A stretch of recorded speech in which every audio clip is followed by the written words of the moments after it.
All right, we've got kind of a unique one here. I've got an old furnace AC combo. It's one of those units that's taking return air from back behind it. It's going to be sort of a unique install. I'm going to give you sort of what my thoughts are. I'll run this by either Vince or Keith or both, and then have their adjustments, have all their information in the checklist. So what I'm thinking we'll do, this is a D-width furnace. The overall width of this closet is about, there's about 32, 33 inches roughly. The overall height on the unit, just this unit, is 64 inches. And then it's about another 3 feet of plenum to get up into the ductwork. The return back behind is accessible. So you're able to get to all of this. This return, it's hard to measure. I couldn't get it to grab on the corner, but I think this is an 18 by 20. And I've got a dimension here as well. Kind of what I'm thinking we're going to have to do.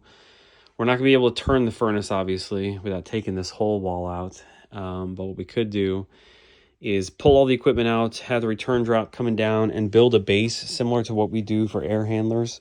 So maybe have like a 20-inch tall base that the return is coming back into.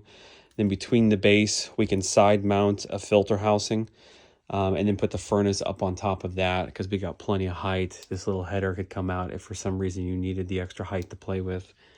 But I think that's going to make the most sense. The only other option is to literally, this wall would have to come down here.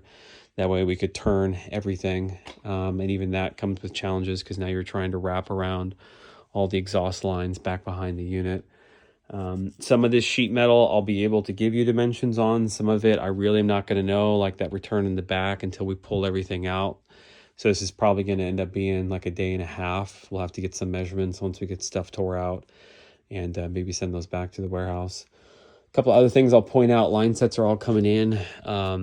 Actually, the unit is sitting just beyond this sliding door. However, this door, the homeowner was saying, has not worked for years. You can look at it, but I wouldn't really attempt to struggle with it if it's not going to open. We're just going to have to walk through the front and walk around. You can see that's where the AC is, right there. Exhaust lines, it doesn't have a water heater tied to it. It's a 6-inch flue going out. We'll have to get a 6 to 4-inch reducer for the new furnace.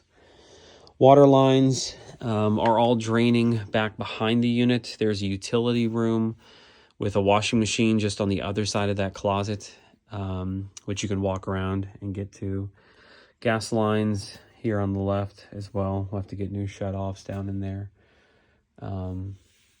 Yeah, I'll run. This is just sort of off the top of my head info, but because of where we are located, you got a bathroom here. This is all going to have to sort of come apart in pieces. You're not going to easily be able to get it out if this back door won't open. Okay, I'll touch base with you. Make sure checklists are updated and give you a call before you guys come out.